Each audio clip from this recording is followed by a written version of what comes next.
तो स्टूडेंट्स चलिए थोड़े से फिज़िक्स के डेरिवेशंस करते हैं। ये फिज़िक्स के डेरिवेशंस ऐसे हैं कि अब आप एक शेर सुने होंगे कि खुद ही को करके बुलंद इतना चढ़ा वो ऐसे तैसे, एक अच्छे फेमस कॉमेडियन का शेर है। तो खुद ही को करके बुलंद इतना चढ़ा वो ऐसे तैसे, फिर खुदा ने खुद बंदे से पूछा अरे भाई तू अब उतरता कैसे, बोले तो अब उतरेंगा कैसे। तो ये फिज़िक्स की डेरिवेशन अभी कुछ उसी तरह है कि अपने आप को ज़रा स्ट्रॉन्ग करना है और अपने आप को ज़रा ले जाना है लेवल। पहले तो आपको मैथमेटिक्स आना है, तभी आपको फिज़िक्स का डेरिवेशन है। और फिज़िक्स पढ़ने का अपना एक अलग अंदाज होता। वो छोटे भाई को सुना लेते बैठना, छोटी बहन को सुना लेते बैठना, आंसर याद करके एक वर्ड बोलो, थोड़ा भूल गया, अच्छा वो छोड़ दो, वो होने वाला नहीं है। वो उससे कुछ भी नहीं होने वाला। आपका एग्जाम का पेपर मिलते कि पहला वर्ड बोल जाते आप, वो आजू बाजू देख के वो पहला वर्ड दूसरा वर्ड याद आए तक आपकी सल्तनत ख़त्म हो जाती है, आपकी पूरी किंगडम बर्खास्त हो जाती है, पेपर चले आता आपका। तो फिज़िक्स पढ़ने का अपना एक अलग स्टाइल होता है, मेन फार्मूले पे फोकस करना। फार्मूला मतलब फैमिली बोल तो ख़ानदान। जैसे कि मान लो अब अगर एक फार्मूला है E is equal to MC², तो EMC 3 मेंबर हैं। E है इस्माइल ले लो, ये करीम ले लो, मजीद ले लो, ये 3 नामा है। तीनों के कामा क्या है, वो लोगों का रोल क्या है उनके घर में, वो आपको इंग्लिश में लिखना है। तो चलिए इलेक्ट्रिक चार्जेस एंड फील्ड्स के बारे में पढ़ रहे हैं अपन, टाइम वेस्ट नहीं करेंगे, अच्छे से करेंगे इसको। तो पहले ये चैप्टर पढ़ने के लिए इसको दूसरे बुकों में इलेक्ट्रोस्टैटिक्स के नाम पे से भी जाना जाता। इलेक्ट्रोस्टैटिक यानी कि 12th बोर्ड NCERT की बुक में अगर देखेंगे तो इलेक्ट्रोस्टैटिक के नाम से ये चैप्टर है। इलेक्ट्रो यानी कि चार्जेस, स्टैटिक यानी कि रेस्ट, चार्जेस एट रेस्ट। तो अब यहाँ पर सबसे पहली इसकी लॉ है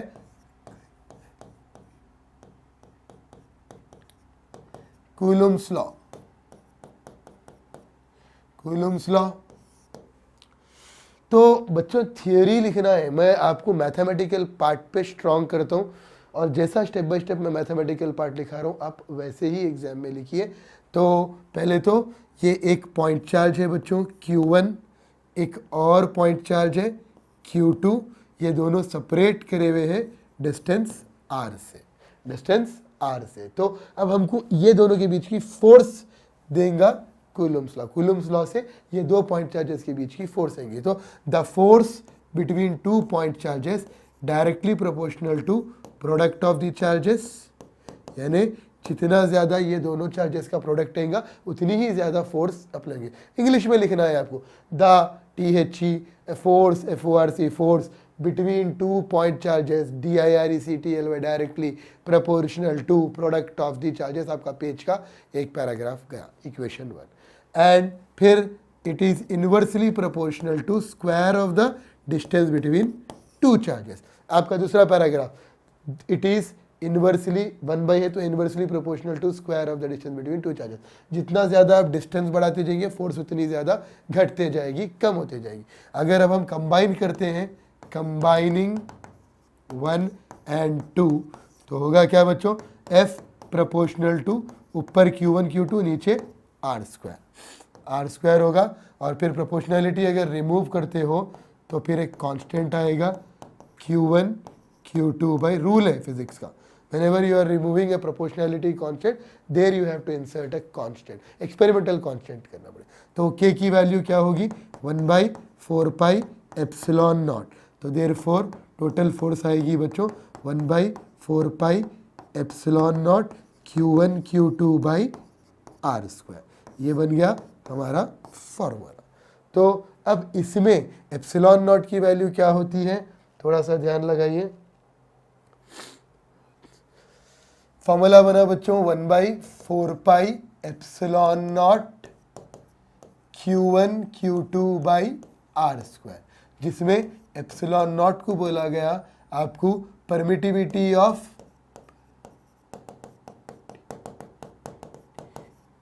फ्री स्पेस की परमिटिविटी होती है एप्सिलॉन नॉट। और 1/4 पाई एप्सिलॉन नॉट की वैल्यू होंगी वो कांस्टेंट की 9 × 10⁹। और ये पूरा ये हो गया न्यूटन बच्चों, कूलम मीटर। तो ये नीचे का मीटर ऊपर जाएगा, newton metre square by coulomb square इसका यूनिट है। और अगर एप्सिलॉन नॉट करते हो तो 8.85 10⁻⁻12 रिवर्स कर दो, क्योंकि रिवर्स हो रहा, coulomb square by newton metre square. At least exam में ये लिखना है आपको। अगर आपको 4 मार्क में पूछा है 2 मार्क में तो एलैबोरेट करते हुए कूलम्स लॉ। वैसे अगर आप मेरे हैंड रिटन नोट्स भी है थियरी के, अगर आपको चाहिए तो आप मेरे को डायरेक्ट मैसेज करिए, मैं आपको PDF सेंड कर देता हूँ, तो उससे और स्ट्रांग हो जाते हैं आप। तो एनी हाउ एप्सिलॉन नॉट की वैल्यू ये आपका कंप्लीट कूलम्स लॉ है। वैसे इसका डायमेंशनल फार्मूला भी है, कॉम्पिटिटिव लेवल के लिए काम में आता, और साथ में इसका वेक्टर फॉर्म है। अगर आप वेक्टर फॉर्म भी लिख दिए तो बहुत अच्छा है, वो मेरे नोट्स में अवेलेबल है। तो कूलम्स लॉ इतना मोर देन इनफ है। मैं आपको एक बार फिर समझा दूं कूलम्स लॉ, ध्यान दीजिए। कूलम्स लॉ में the force between 2 point charges is directly proportional to product of the charges and it is inversely proportional to square of the distance between two charges। Combine करते हैं 1 और 2 को तो Q1 Q2 by R square, proportionality हटाएंगे तो एक constant आएगा। वो कांस्टेंट की एक्सपेरिमेंटल वैल्यू होगी 1/4 पाई एप्सिलॉन नॉट, जिसमें आप K की जगह पे 1/4 पाई एप्सिलॉन नॉट सब्स्टिट्यूट कर दे रहे। उसके बाद फिर आप एप्सिलॉन नॉट को सिर्फ इसको क्या बोलते हैं, परमिटिविटी ऑफ फ्री स्पेस बोलते हैं, और फिर उसकी वैल्यू 8.85 10⁻⁻12। ये वैल्यूज एग्जाम में लिख के इसको पेंसिल से अंडरलाइन करो बच्चों। 9×10⁹ को भी पेंसिल आप ये आंसर पूछा तो 4 पेज लिख रहे भर भर के और समझ रहे आपके थियोरी है अपन पास हो जाते, फिजिक्स केमिस्ट्री नहीं होते। 4 अगर आप ये मान लीजिए 4 पेज ने 8 पेज भी लिख दिए, एग्जामिनर को ये वैल्यूज होना है, ये वैल्यू अगर आप इसको अंडरलाइन करके लिख रहे मोर देन इनफ है उसको 4/4 देने के लिए, या 7/7 देने के लिए, या 8/8 देने के लिए, कोई भी बोर्ड होने दो। क्योंकि फिजिक्स का पेपर जब लिख रहे हैं तो उसका मैथमेटिकल पार्ट वैल्यूड रहता, केमिस्ट्री का पेपर लिख रहे तो केमिकल इक्वेशन के ऊपर ज्यादा एग्जामिनर की नजर जाती। तो एनी हो बच्चों, कूलम्स लॉ हो गया। अब इलेक्ट्रिक फील्ड इंटेंसिटी करेंगे। इलेक्ट्रिक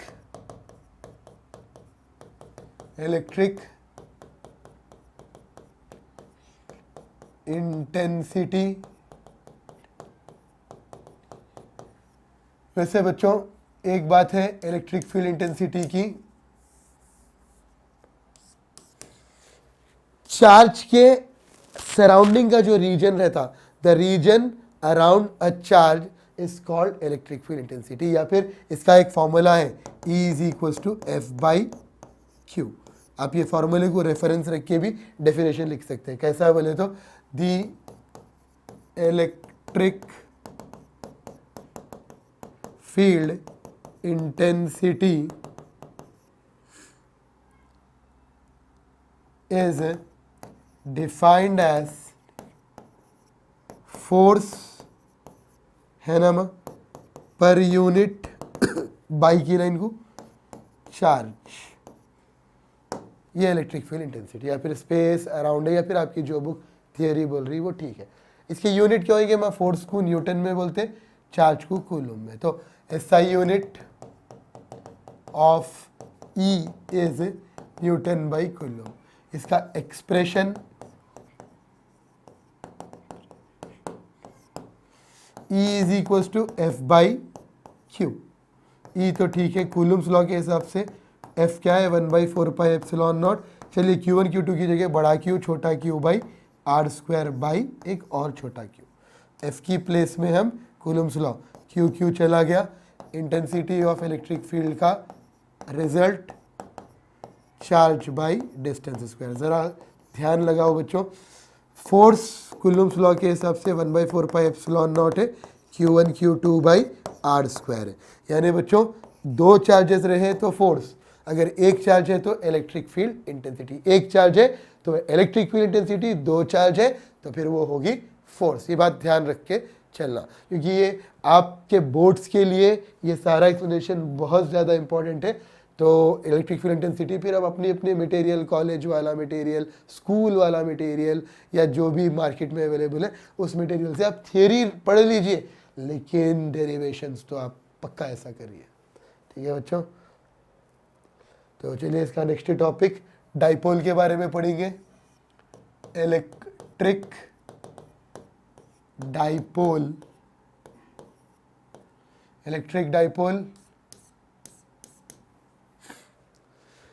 इलेक्ट्रिक डाइपोल का मतलब ये है बच्चों, दो चार्जेस, एक पॉजिटिव एक नेगेटिव, मैग्नीट्यूड सेम रहना, यानी मान लो ±2 माइक्रो कुलम, मैग्नीट्यूड 2 है लेकिन साइन अलग अलग है। अगर ±8 माइक्रो कुलम तो मैग्नीट्यूड सेम है मगर ± है, और कुछ डिस्टेंस से, सम डिस्टेंस से वो सेपरेट रहना, यानी कि the two charges, dipole is defined as, dipole is defined as, or the magnitude of two equal and opposite charges, या two equal and opposite charges separated by some distance 2a, यानी कि अपने material से पढ़ो बच्चों, या कोई भी है डाइपोल, आप कॉन्सेप्ट देखो, दो चार्जा हैं, एक पॉजिटिव एक नेगेटिव और कुछ डिस्टेंस है, ये सेंटर ऑफ डाइपोल है, इधर 2a है तो इधर का यहाँ से यहाँ तक a रहेगा, फिर यहाँ से यहाँ तक एक और a रहेगा, a और a मिलके 2a हो जाएगा। एट द सेम टाइम बच्चों डाइपोल मोमेंट, चलिए एक नेक्स्ट पेज ले लेंगे, इसके लिए भी डाइपोल मोमेंट ले लेंगे। डाइपोल मूवमेंट आपको शॉर्ट आंसर्स में आ सकता है।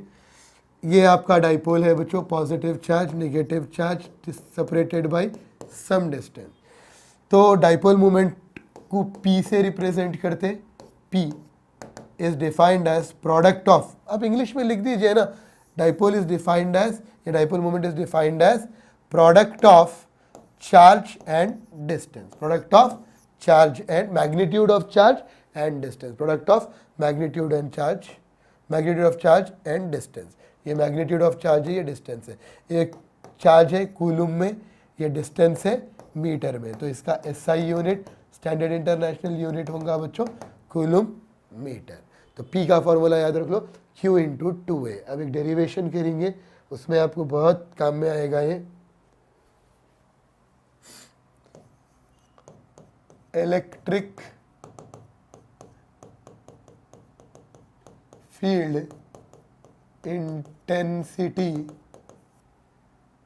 Eight A point on the axial line of a dipole, dipole की एक्सियल लाइन पर आप इलेक्ट्रिक फील्ड इंटेंसिटी पता कर रहे हैं। एक पॉइंट है जो एक्सियल लाइन, पहले तो अपने को यही मालूम नहीं है बच्चों के एक्सियल किसको बोलते हैं, इक्वेटोरियल किसको बोलते हैं।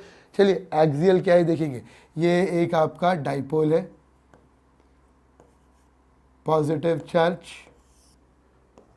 नेगेटिव चार्ज सेम मैग्नीट्यूड वाला, 2a वाली डिस्टेंस इसकी।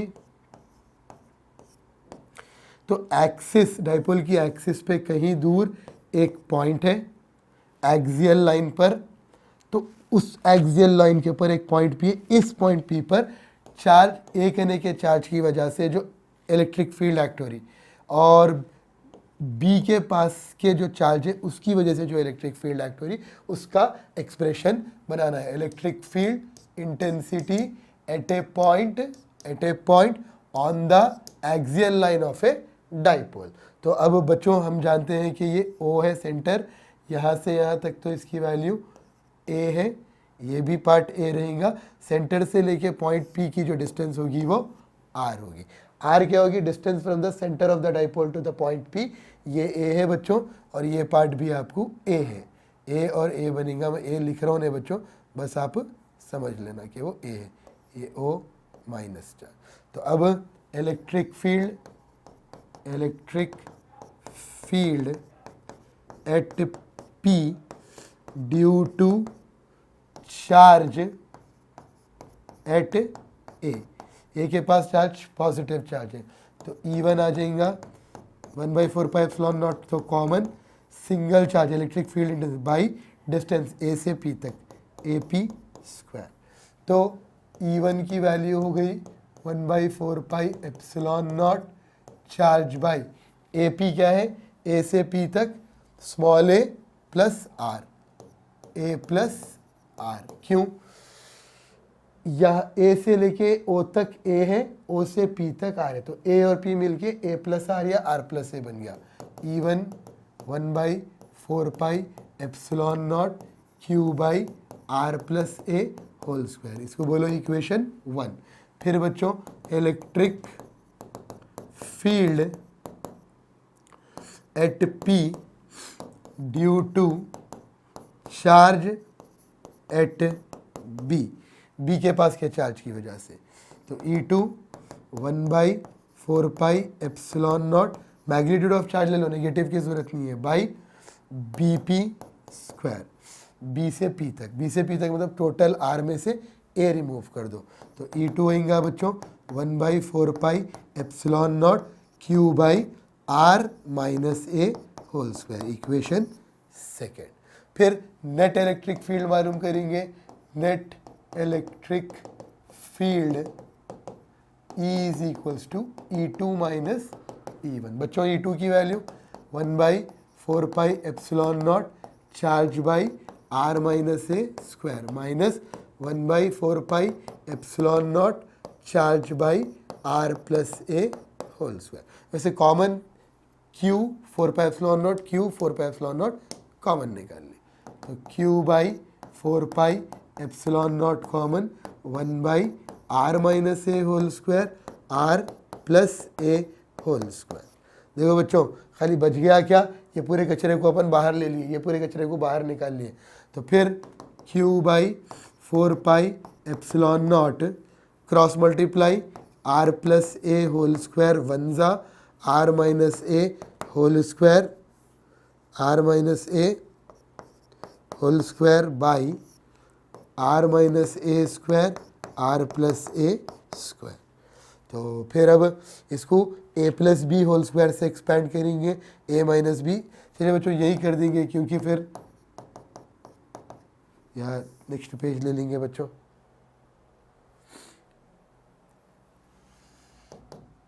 Q by 4 epsilon naught R plus A whole square R minus A whole square by R square R plus A square into R minus A square, जो पिछला वाला हमारा step था, पिछला वाला हमारा स्टेप था R plus A whole square minus R minus A whole square R minus A square R plus A whole square. तो फिर अब अपन क्या करेंगे बच्चों, A plus B whole square से एक्सपैंड करेंगे, R square A square 2AR, ठीक है, इधर भी R square A square minus 2AR, ठीक है, by R square A square whole square. तो फिर अब Q by 4 epsilon naught R square A square 2AR minus into plus minus R square minus A square minus minus plus 2AR by R square A square whole square. क्या किए हम, पहले A plus B whole square से expand, A minus B whole square से expand, A plus B A minus B, तो फिर minus brackets open कर दिए, कैंसिल बच्चों ये और ये cancel, R square plus minus, तो 1 2 और 2 मिलके Q by 4 epsilon naught 4AR by R square A square whole square. ये 4 में का एक 2 बाहर ले लेंगे, 2 Q into 2A R by R square A square 4 epsilon naught. तो मतलब बच्चों ये Q और 2A साथ रख लो, Q इंटू 2A मतलब nothing but PR, dipole moment, product of charge and distance 4 epsilon naught R square minus A square और आपको ये whole square.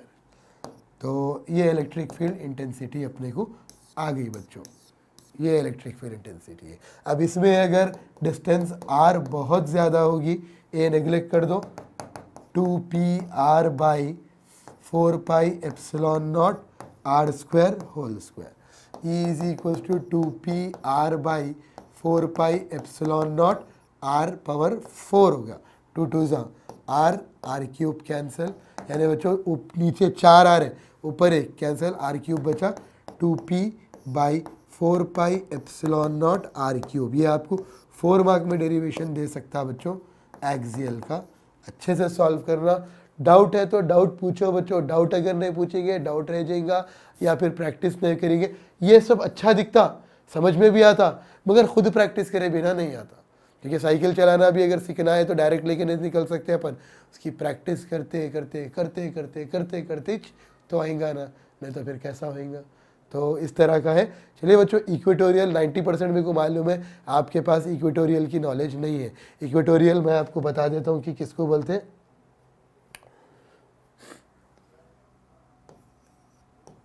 Electric field eight ए पॉइंट, एक पॉइंट पर, कहा है वो point, on the equatorial line of a dipole. Dipole की equatorial line पर एक पॉइंट है, उस पर हम इलेक्ट्रिक फील्ड का एक्सप्रेशन बनाने जा रहे डाइपोल की लाइन पर। जैसे कि मान लो बच्चों ये डाइपोल है, एक पॉजिटिव चार्ज एक नेगेटिव चार्ज, सेंटर है ये ए मतलब 2A बनेगा। इक्वेटोरियल मतलब परपेंडिकुलर पॉइंट रहेगा P। तो यहाँ पर है ये, मान लो A ये B। तो अब इसको ज्वाइन कर दो बच्चों, इसको ज्वाइन कर दो। ये डिस्टेंस हो गई R और ये एंगल बना थीटा। तो खैर बच्चों, A की वजह से P पर एक्ट होने वाली इलेक्ट्रिक फील्ड, B की वजह से P पे एक्ट होने वाली इलेक्ट्रिक फील्ड मालूम करना है। तो पहले तो अपन ये हाइपोटेन्यूज क्या है मालूम कर लेंगे। From triangle OAP AP square hypotenuse OP square plus OA square.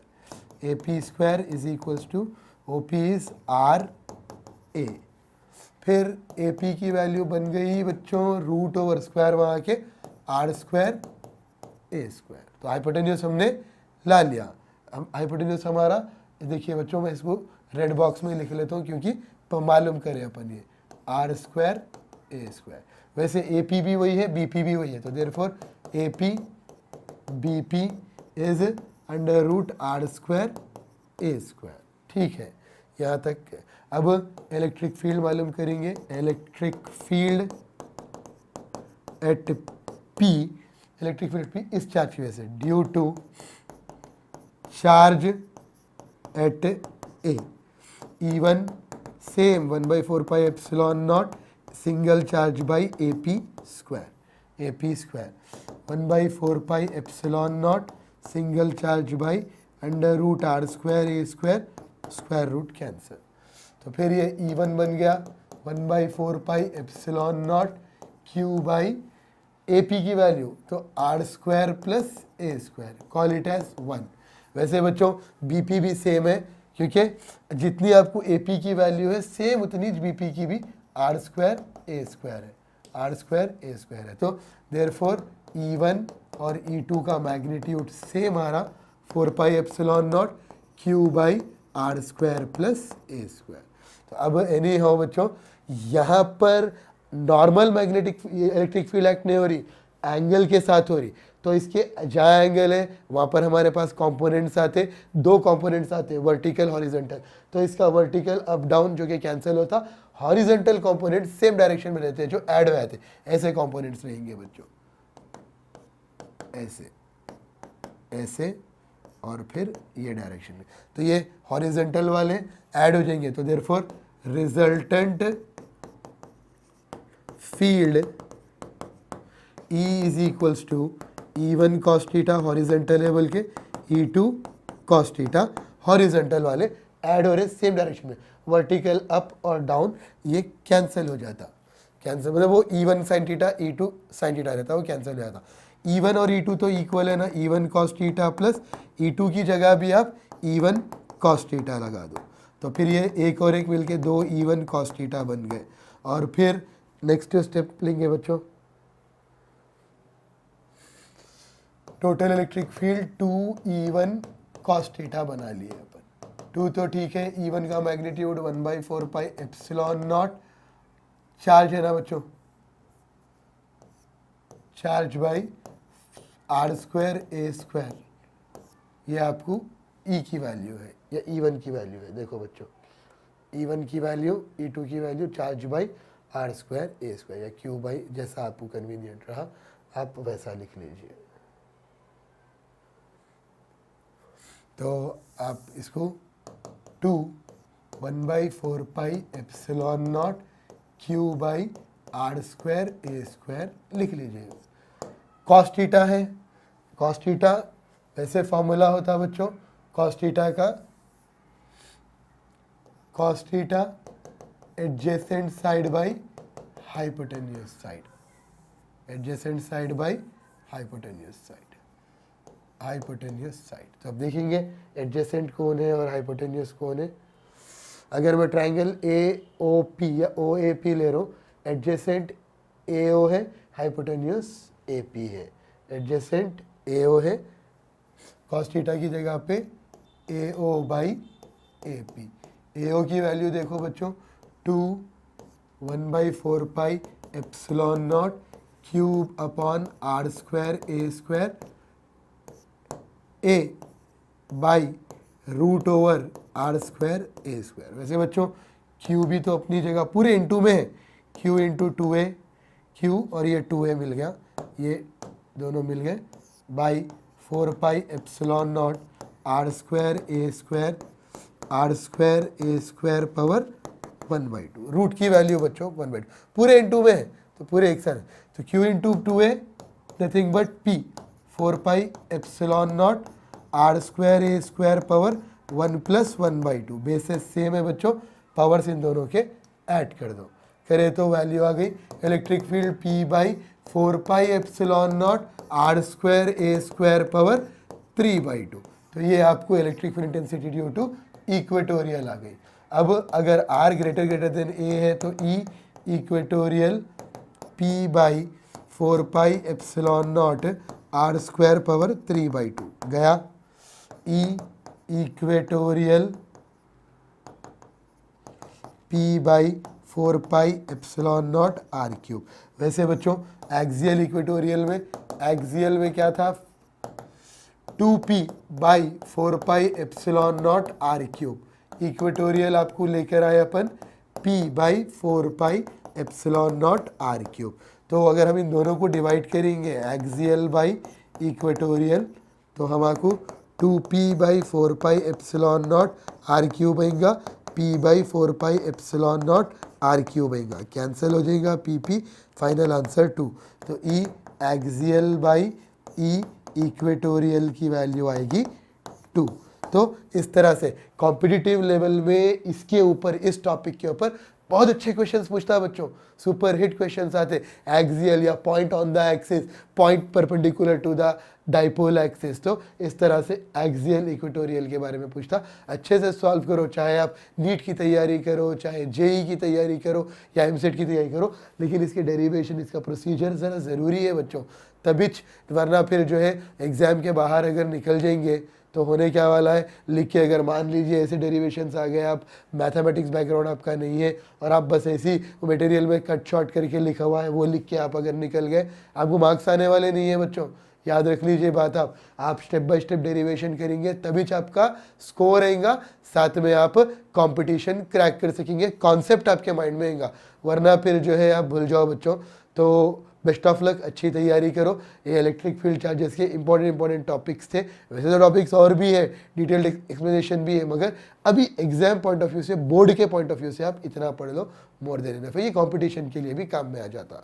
ठीक है बच्चों, good bye till then, take care.